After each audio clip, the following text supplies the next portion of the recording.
मित्रहो, नमस्कार.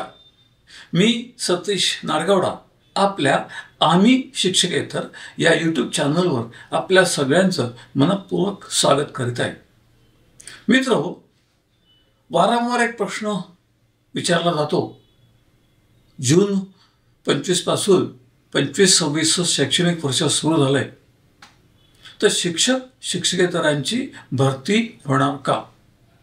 हा प्रश्न जसा येतो त्या पाठोपाठ येतो कधी होणार, आणि या दृष्टीनं विवेचन करणं आवश्यक असल्याचं वाटल्यामुळे आपण आज या विषयाकडे वळूया.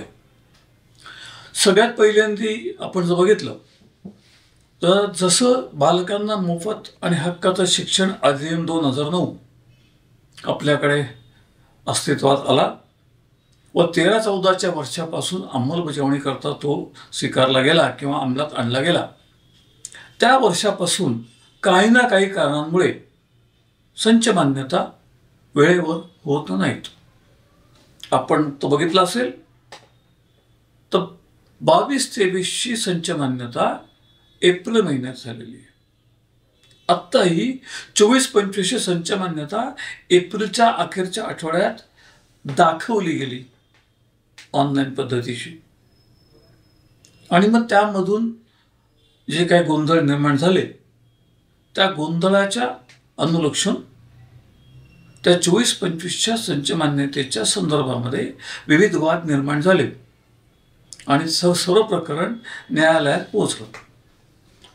अपेक्षा अशी असते की शैक्षणिक वर्षाच्या सुरुवातीला आपल्या अस्तित्वात असलेल्या नियमांनुसार, म्हणजे शासन निर्णय काय आला याच्यात मी जाणवत नाही, पण नियम आहे माध्यमिक शाळा संहितेमधला की संच मान्यतेकरता 1 ऑगस्टची विद्यार्थी संख्या करायची धरावी. पण तो न बघता आधार कार्डच्या पडताळणीवरती विद्यार्थी संख्येची निश्चिती हा विषय पुढे आला, आणि मग त्यातल्या त्रुटी, कमतरता, उणिवा, चुका, त्याच्या दुरुस्त्या याच्यामध्ये मोठा कालापय व्हायला लागला, आणि यामुळे परिस्थिती हाताबाहेर गेली आणि यानं त्या कारणाने संच मान्यता ही विलंबाने येऊ लागली. आणि ही जी परंपरा आहे ही गेल्या 12 वर्षात तशीच आहे. शैक्षणिक वर्षाच्या प्रारंभी संच मान्यता मिळाल्याचं उदाहरण या 12 वर्षात नाही. कारण आपल्या सगळ्यांना माहिती आहे, आपण ते अनुभवतोय, कारण आपण ते काम करतोय म्हणून. आता 24-25च्या संच मान्यतेला न्यायालयाची स्थगिती एप्रिल अखेरीला आली आहे, मे महिन्यामध्ये आलेली आहे. मुंबई उच्च न्यायालय आणि मुंबई उच्च न्यायालयाचं नागपूर आणि संभाजीनगर खंडपीठ या तीनही न्यायालयीन प्रक्रियेमध्ये 24-25च्या संच मान्यतेला अंमलबजावणी स्थगिती आहे. ही जी स्थगिती आहे ही त्या याचिकाकर्त्यांपुरती मर्यादित आहे असं या स्थगितीमध्ये सांगितलं गेलं आहे. ही वस्तुस्थिती मान्य केली पाहिजे, परंतु याचा अर्थ असा होत नाही की संच मान्यतेला स्थगिती नाही. कारण याच्यातला मूळ मुद्दा जो आहे याचिकेमधला, या सर्व याचिकांमध्ये जो मुद्दा उपस्थित केलेला आहे तो म्हणजे मार्च 24चा जो शासन निर्णय आहे व ज्या शासन निर्णयानुसार शिक्षकांची पदसंख्या निश्चित केली आहे, म्हणजे थोडक्यात तो शिक्षकेतरांचा आकृतिबंध आहे. आणि मग अशा आकृतिबंधाच्या अडून शिक्षकांची संख्या कमी करत राहायची, कपात करत राहायची असं धोरण स्वीकारलं गेलं. मागे आपण याच्यावर 2 व्हिडिओ केलेत, त्याच्यात त्यावेळेस स्पष्ट केलं आहे. त्यातही आपण असं म्हटलं आहे की मार्च 24च्या शासन निर्णयामध्ये RTE 2009 आणि राष्ट्रीय शैक्षणिक धोरण या दोन्ही तरतुदींचं उल्लंघन झालेलं आहे, आणि त्या आधारेच न्यायालयाने स्थगिती दिलेली आहे. एकदा शासन निर्णयाच्या संबंधात स्थगिती असल्यामुळे ती याचिकांकर्त्यापुरती मर्यादित करता येते का? तर याचं उत्तर नाही आहे, करता येणार नाही. कारण न्यायालयासुद्धा घटनेचं कलम 14 बंधनकारक आहे. न्यायालय याचिकाकर्ते आणि अन्य असा भेदभाव करू शकत नाही. कारण मार्च 24च्या शासन निर्णयाचा प्रत्यक्ष आणि अप्रत्यक्ष परिणाम ज्या घटकांवर होणार आहे त्या सगळ्यांना या याचिकांच्या संदर्भातला निकाल लागू होणार आहे, ही वस्तुस्थिती आहे. आणि ही महत्वाची बाब आपल्या सचिवांच्या लक्षात आल्यानंतर त्यांनी पळवाट काढली आणि विधिमंडळामध्ये अधिवेशन काळामध्ये, पावसाळी अधिवेशन काळामध्ये माननीय आमदारांनी जे प्रश्न विचारले त्या प्रश्नाला लेखी उत्तर देताना महाराष्ट्राचे शालेय शिक्षण मंत्री माननीय नामदार दादासाहेब भुसे यांनी संच मान्यतेला स्थगिती नाही असं लेखी उत्तर दिलं. अर्थात ही अशी उत्तरं सचिव लिहून देतात आणि ती उत्तर मंत्री विधिमंडळात वाचून दाखवतात. ते त्यांचं स्वतःचं मत असतं असं नाही, ती त्यांची भूमिका असते असं नाही, पण ते वाचून दाखवतात. आणि या उत्तराने समाधान हो का न हो, त्याला प्रश्न विचारायचा असेल, त्या संबंधात प्रतिप्रश्न विचारायचा असेल तर ती वेगळी पद्धत आहे. परंतु ते उत्तर दिल्यामुळे तो प्रश्न त्यावेळच्या पुरता बाहेर जातो. याच काळात म्हणजे या आठवड्याच्याच काळात माननीय शिक्षण संचालक यांनी 24-25च्या संच मान्यतेनुसार पोस्ट मॅपिंगचे आदेश दिले आणि याची कार्यवाही सुरू झाली. आणि इथे हा जो मुद्दा आहे हा प्रकर्षाने लक्षात आणून दिला. याचा पत्रावर आपण स्वतंत्ररित्या बऱ्याच शैक्षणिक मंचावरती मी केलेलं आहे. आणि ही जागृती झाल्यानंतर शिक्षक आमदार माननीय ज्ञानेश्वर म्हात्रे यांनी विधानसभेत प्रश्न विचारला की जर स्थगिती आहे तर स्थगितीने असं कसं सांगितलं जातं. आणि या परिस्थितीमध्ये पोस्ट मॅपिंगचं काम आणि पर्यायाने त्या अनुषंगिक सर्व बाबीला स्थगिती द्यावी अशी त्यांनी लेखी विनंती केली.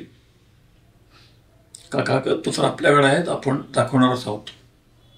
हेतू काय आपल्याला सांगायचा की या पद्धतीनुसार स्थगितीचं कामकाज आहे, ती स्थगिती तशीच चालू आहे. या स्थगितीच्या संदर्भामध्ये एक अजून बाब लक्षात घ्या की या सर्व प्रकरणामध्ये जून आणि जुलै या 2 सुनावणीच्या दरम्यान ज्या सुनावण्या उच्च न्यायालयात घेतल्या जातात त्यांचे क्रमांक असतात.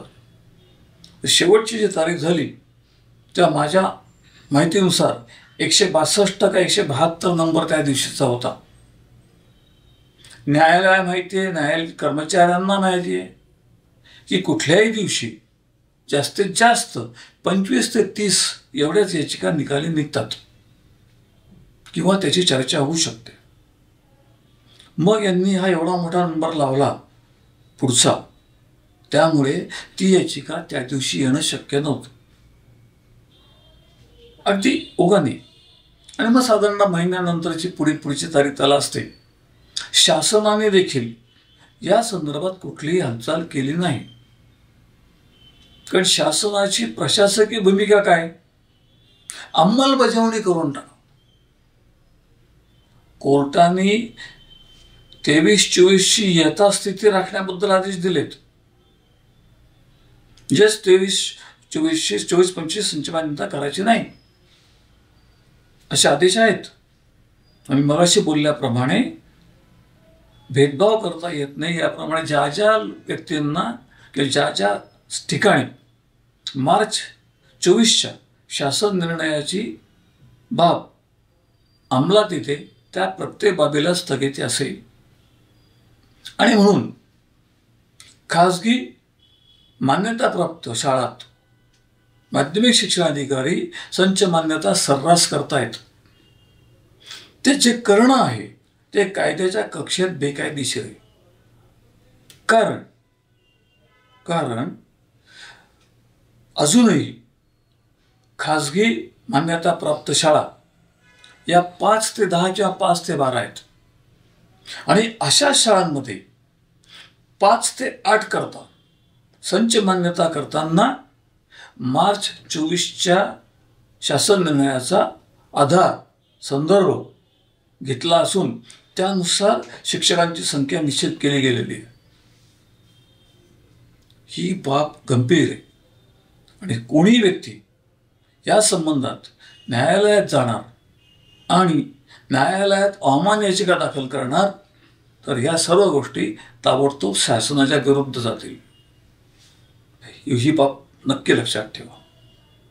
आणि म्हणून या आजच्या परिस्थितीत जो आपला सुरुवातीचा भरती केव्हा होणार, भरती होणार का, तर भरती होणार कशी होणार, तर ज्या माध्यमिक शाळा पूर्वी 8, 9, 10 पुरत्या मर्यादित होत्या व आता या धोरणानुसार ज्या 9वी 10वी माध्यमिक आहेत, तर या 9वी 10वीच्या माध्यमिक जर फक्त माध्यमिक असतील, 9वी 10वीच्या 8, 9, 10 म्हणत नाही, 9वी 10वीच्या, तर इयत्ता 9वी आणि 10वी याकरता जर संच मान्यता केली तर ती या कायद्याच्या कक्षेत येणार नाही. आणि म्हणून ही बाब महत्त्वाची जर लक्षात घेतली तर जर शिक्षक शिक्षकेतरांची भरती करायची असेल तर शासनाला मार्च 24च्या शासन निर्णयाचा फेरविचार करावा लागेल. अन्यथा विचार न केल्यास न्यायालय तो शासन निर्णय रद्द करू शकतो.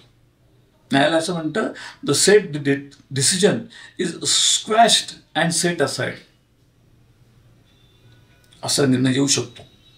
आणि मग तेव्हा शासनाला नवीन भूमिका घ्यावी लागेल. परंतु तोपर्यंत जुन्या पद्धतीनुसार संच मान्यता देणं ही गरज असेल. कारण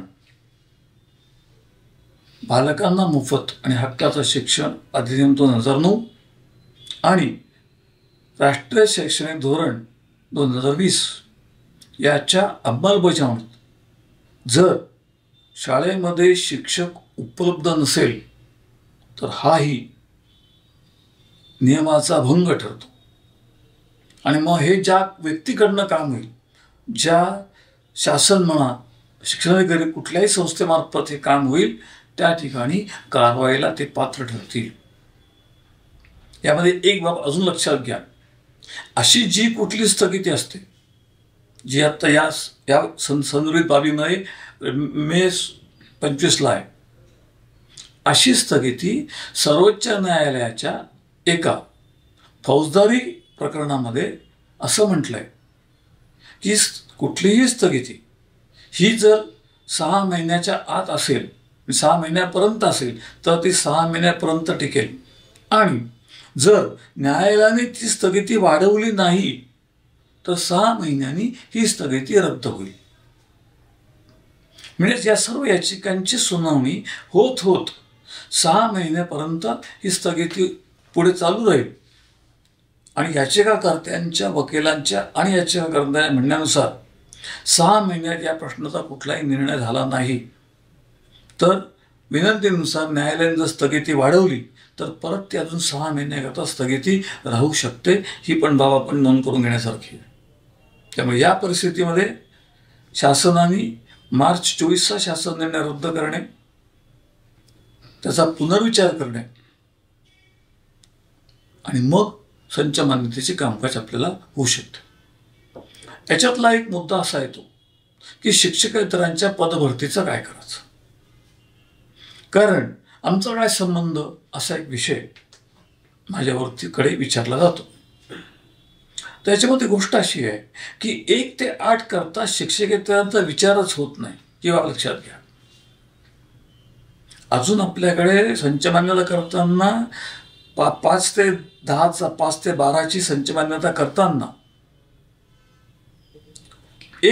5 ते 8चा विचार करतात. ही बाब विद्यार्थी संख्येचा, ही बाब आपल्या दृष्टीनं महत्त्वाची आहे, विचारात घ्या. नाही तर 5वीचा वर्ग आपल्यापाशी नाही आणि 8वीपर्यंत शिक्षकेतरच नाही अशी भूमिका जर घेतली तर शिक्षकेतरांसमोरचे प्रश्न अजून वाढणारे आहेत. आणि या परिस्थितीमध्ये जर विचार केला तर आपल्याला एक गोष्ट अशी लक्षात घ्यायला लागेल की शिक्षकेतरांची नेमणूक किंवा पदमंजुरी ही सर्वप्रथम विद्यार्थी संख्येवर आधारित केलेली आहे. कर्मचारी वर्गाच्या पूर्वी वर्गसंख्येवरती होता, तोही आता विद्यार्थी संख्येवरती होता. आता कर्मचारी वर्ग 4 नाहीच आहे.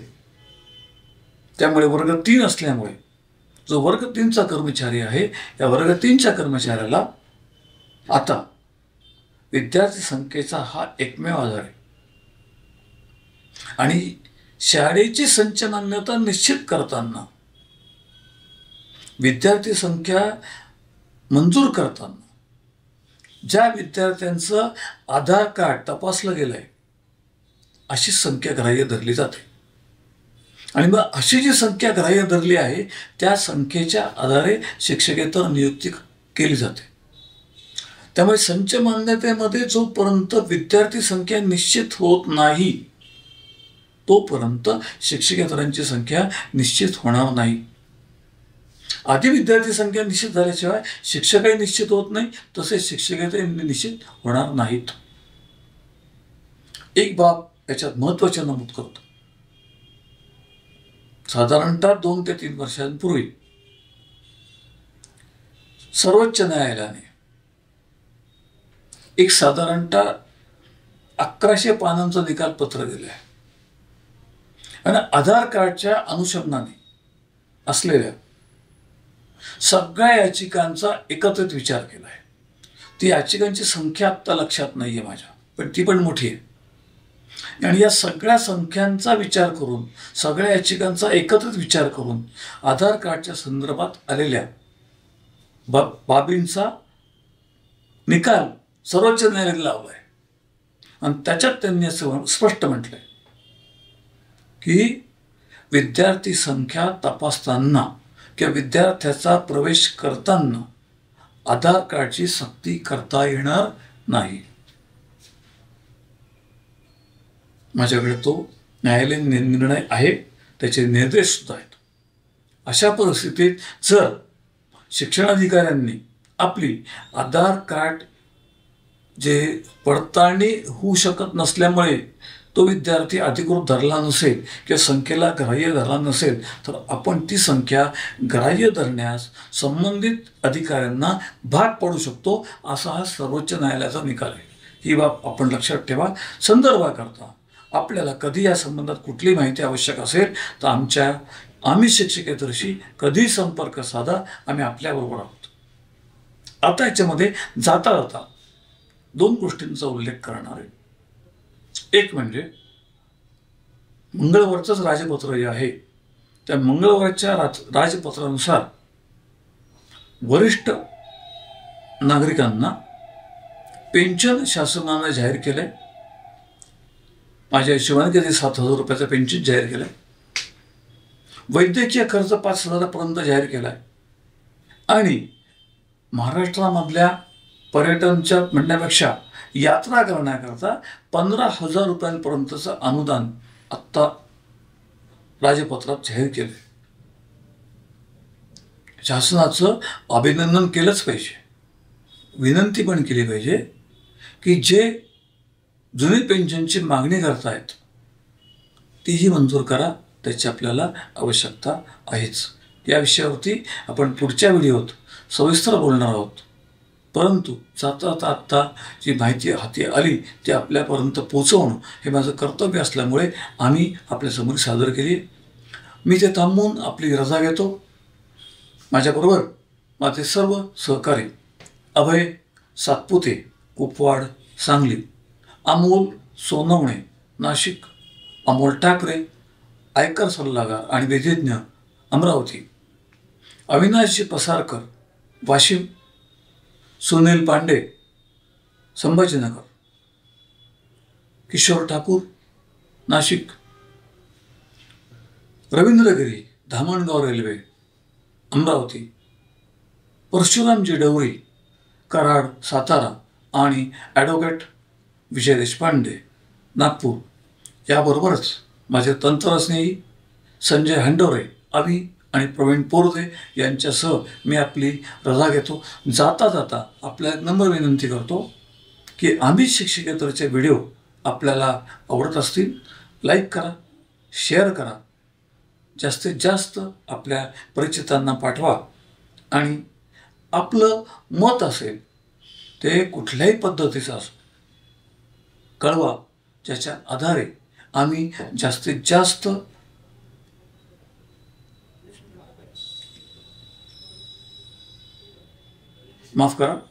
आम्ही जास्तीत जास्त स्पष्टपणे आपल्यासमोर सर्व माहिती सादर करण्याचा आमचा प्रयत्न जारी राखू एवढं आश्वासन देऊन थांबतो. धन्यवाद.